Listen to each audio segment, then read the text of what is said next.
Launi Meili, the head rifle coach at the Air Force Academy. Thanks for joining us today, and thanks for taking some time to answer some questions from fans of your rifle team. Thanks so much. Happy to be here and have a way to maybe reach out that we certainly don't get every day. Yeah, that's for sure.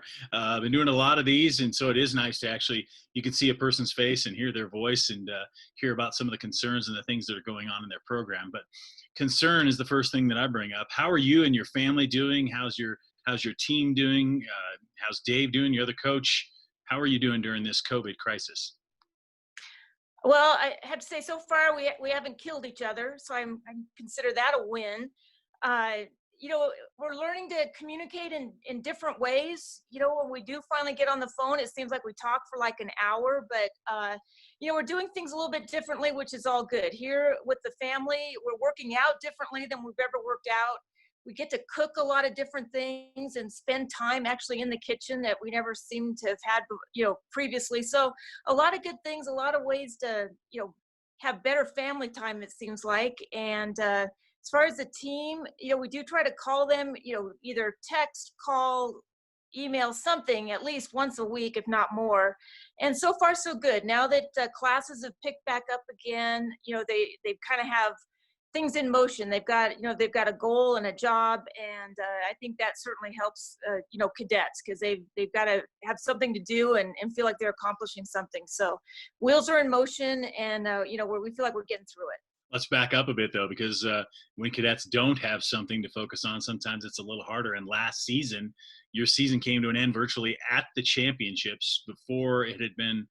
Tell us about how that whole thing happened. Well, everybody wants to go to the national championships, and that's the goal of the whole season. And so we made it again to the nationals. We did not really perform well at the qualifier. That was not one of our strong matches in the whole season.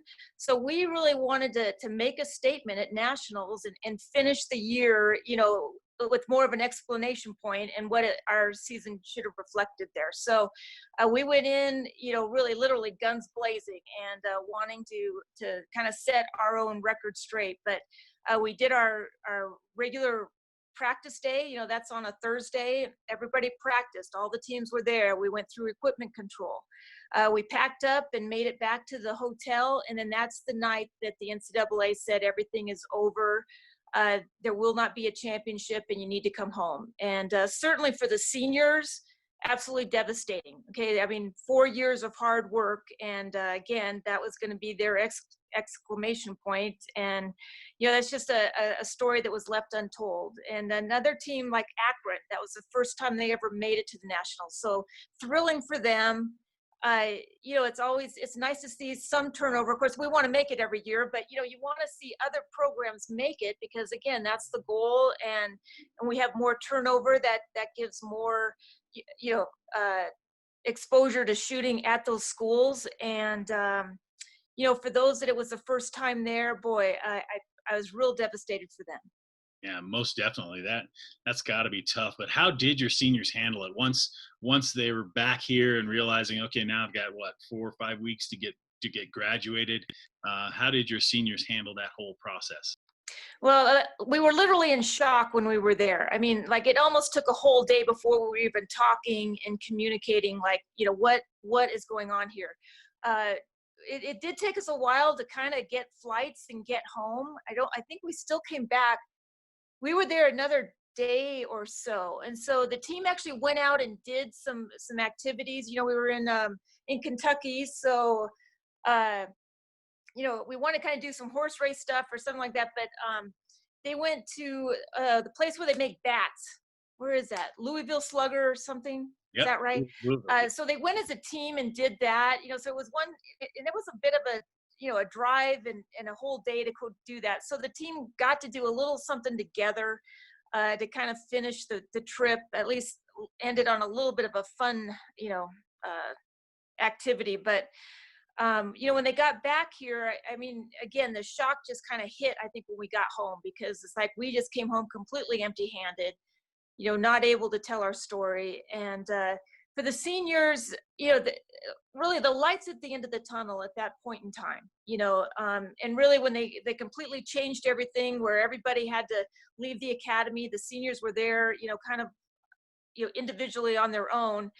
They did adapt, but at that point the focus was on graduating. So yeah, it was hard. It was not the way we wanted it to end, but it was time to just keep moving forward. And the academy did a very good job of just keeping those seniors moving, getting them graduated early, and kind of on to other things. One of our seniors, Logan Ogden, he was supposed to get married in June, but after he graduated, he ended up getting married almost a month early. So he got on with life, and is doing great. And again, things just keep moving, but that's a part of academy life. And it's there are some good things there.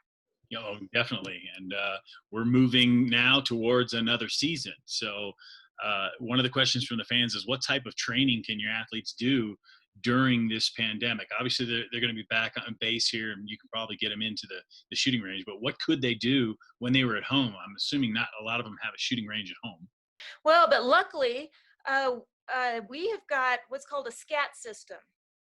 So each shooter has their own SCAT, and this is kind of an electronic type of laser that you hook to your rifle, and it comes up on a computer screen.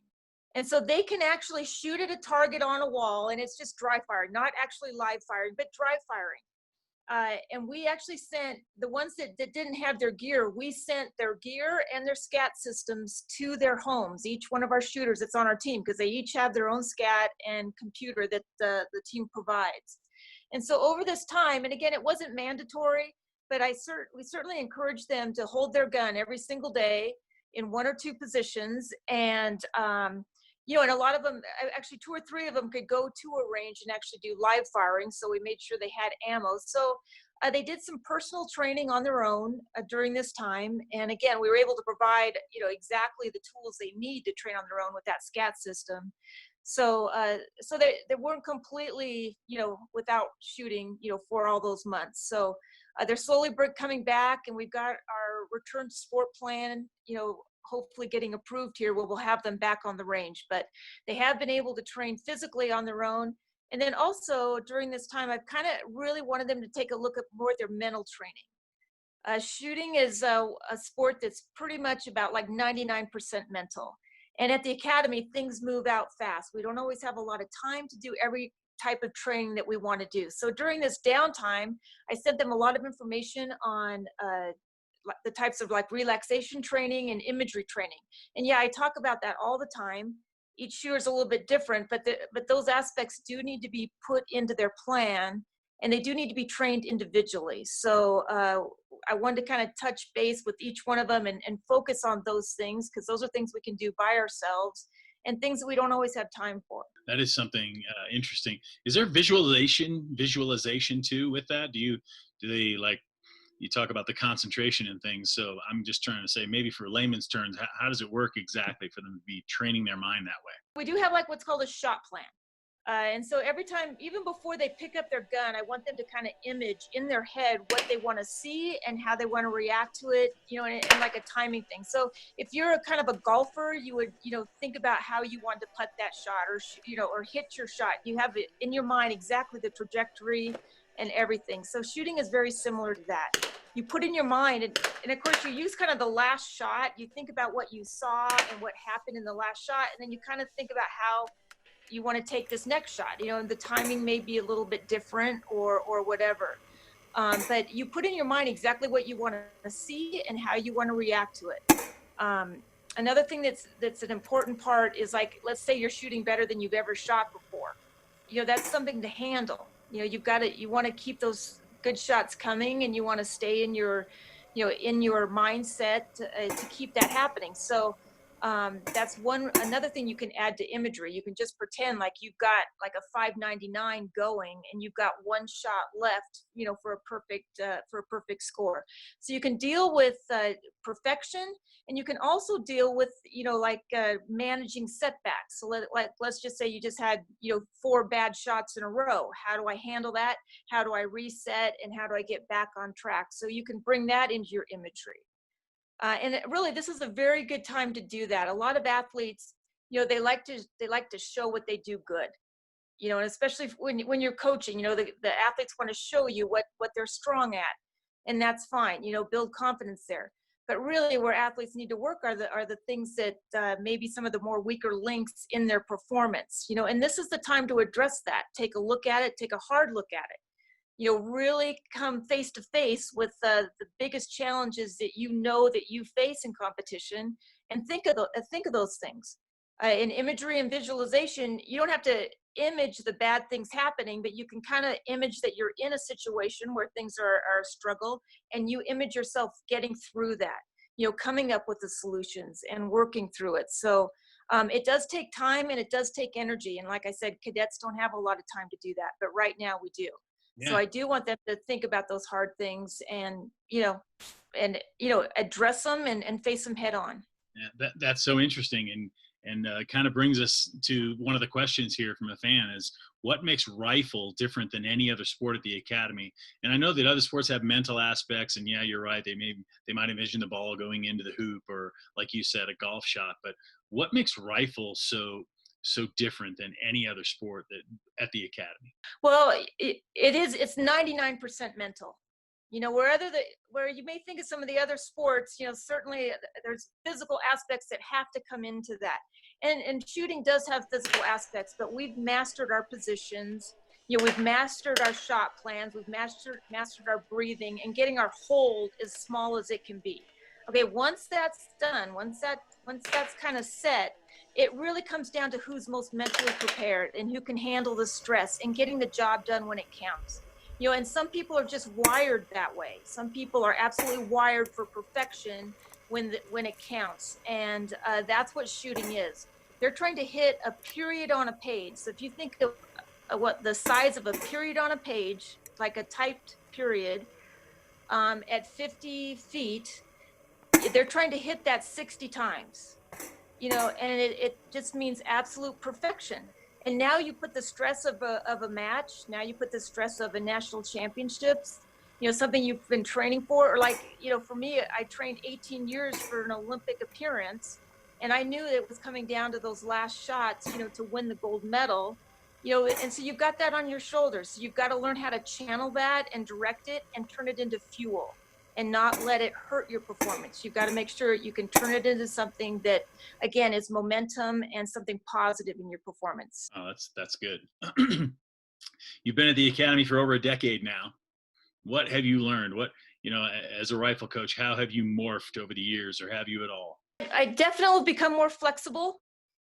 I definitely learned to think outside the box a lot more. Shooting is a real individual sport, and it's kind of it's not very subjective. It's very it's just really point by point by point. But at the academy, you've got to learn to train differently. And we've got things like our freshmen are in basic now for 6 weeks. Our other team members have summer programs. So our training has to take a different shape and form that I've never been used to. But again, thinking outside the box, the time that we do have, you've got to be very, efficient and constructive, and you've got to get a lot more done in a smaller amount of time. So I think I've learned time management, aspects there. And I've also learned that, I really enjoy being part of the journey for these cadets. Being able to be an instructor, you get to meet a lot of them. I teach swimming and water survival and some of those classes. And so, it's exciting to be a part of a journey. You have to look at this whole cadet experience as a journey to become, a strong, eventually a strong officer. So, I've learned to be part of that and really, just value that time that I have with all the cadets that I get to meet, and hopefully impart something to them that they'll be taking with them for the long run. Did you notice what? Because that's kind of leading into the next question. What's it like coaching cadets? And these are young men and women that have chosen to give part of their lives to their country, which is different than a lot of institutions out there, and certainly the ones that have rifle. But so what's it like coaching these sorts of people, these young men and women? In general, cadets are very type A, very type A. They're very intense. They want to, they want to be the one that gets the job done. They want their job done yesterday. Um, and so, yeah, I do like that because that does bring a good intensity and a never give up, attitude in sports. A lot of times though, in rifle, there's a time when you've got to kind of let go of control. You've got to trust, and you've got to trust your instincts and the system. And I do see a lot of times for cadets, that's very tough for them. It's very tough for them to let go of control and just trust the system. But for some, it's not hard at all, and some, again, they just want A plus B equals C every single time, and they want to control each one of those aspects. In shooting, there is a point where it becomes instinctive, and you've got to be able to kind of give yourself over to that. But again, we work with what we've got, and we use what is good there. And again, that intensity and that never give up attitude, that does get us a long way. So it is fun to work with athletes like that, and most cadets come in with it, and then hopefully we get them into that trust and using intuition. That's good. That's the next question. How do you recruit for a sport like rifle? And I think the question is like, there probably aren't as many people who aspire to be on a rifle team as there are, say, football players or basketball or some more of the mainstream sports. So I guess kind of enlighten us into how you go about finding people who want to be on your team. Well, it is a smaller Olympic sport, but you think about like fencing or archery or things like that. There's clubs all over the country.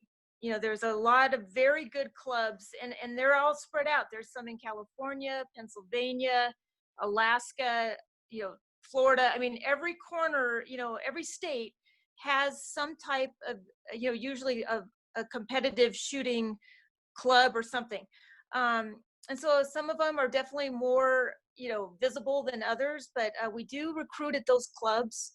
And the other thing is, the junior ROTC, in high schools, there's thousands and thousands of kids that are on air rifle teams and shoot for their JROTC rifle team.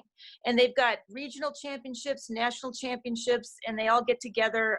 It's a very good feeder system. And again, there's thousands of kids there.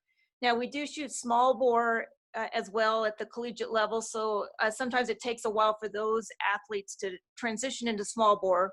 It's a little more of a demanding event, but for the most part, they come in with a very good foundation and a very good work ethic, and a lot of times that transpires into helping them make a collegiate team. One of your best shooters right now is a recruiting landmine for you, I think, Peter Fiore. Maybe take us through how you knew about him. Do you find out about athletes from their coaches? How does it happen? And I understand you probably got some good ones coming in this year as well. One of the lucky things about being in Colorado Springs is the Olympic Training Center is right here. In December, there's usually the Winter Air Gun Championships. Okay, there are hundreds and hundreds of shooters that come in to shoot that.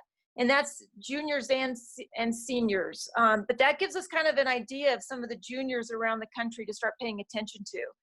And then in April, and again, this whole year is completely different. There will not be any of these events at the Olympic Training Center this year, but generally in April is when the Junior Olympics are.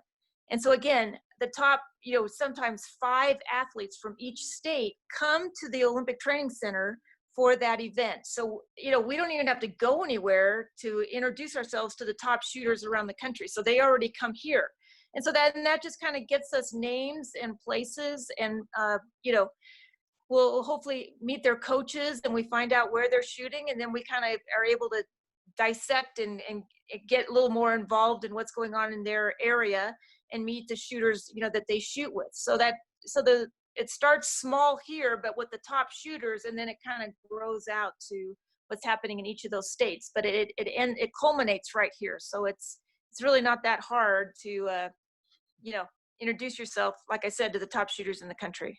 Right. So, but maybe the harder part is selling the academy, or do you find that people who are involved in shooting are kind of have the same mentality? In general, again, this is all just in general. There are some shooters that I introduced the idea about going into the military too. And then some have been waiting to get into the academy for, 5 years, of their life here.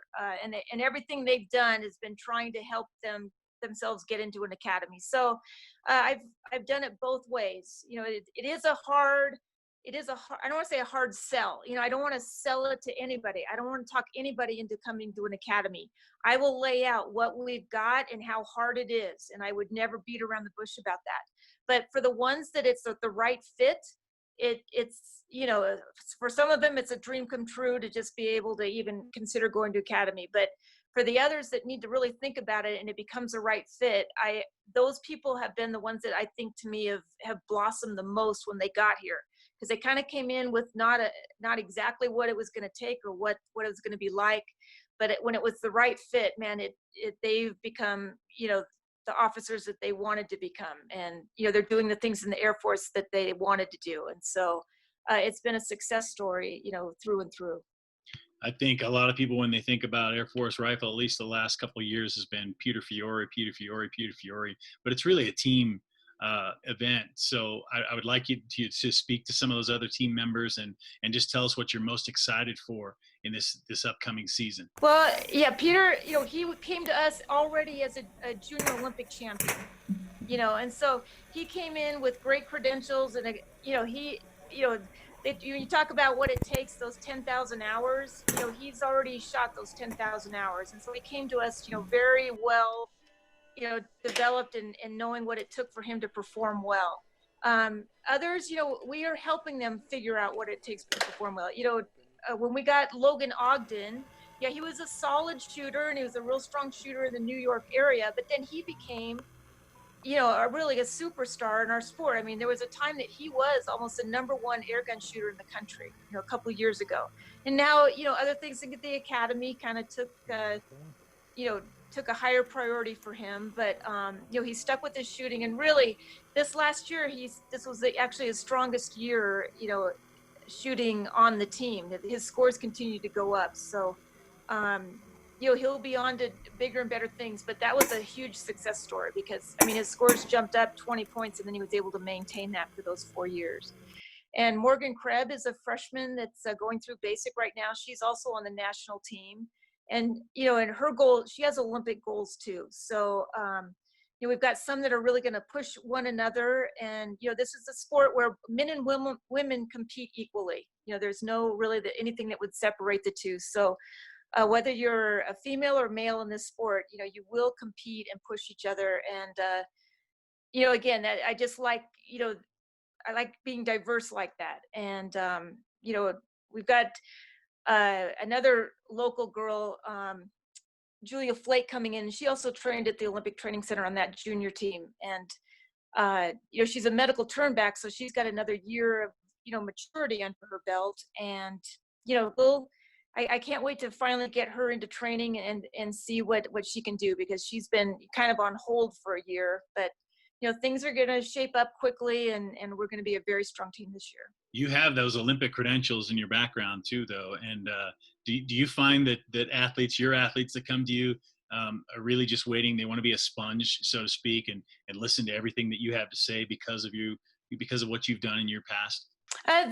Certainly some of it, it's a sport though that some things that work for one person don't always work for others, but I do have a background in sports psychology and I understand that. So, I try to give them certainly everything that I've learned. And, Dave, my assistant coach, he was the national team coach for 3 Olympic teams, and he's got 5 medals under his belt, as a coach. So, he knows that each shooter is different as well. So really, a lot of things worked for me and I was really focused on that. He knows other aspects as well to focus on, because he helps so many other shooters as well. So between the two of us, there's not much we haven't seen or much we haven't handled. So hopefully, and our athletes certainly, trust us right from the get-go. So there's not really a point where we have to see if, we're going to be able to meet in the middle. We've already met and we're ready to go.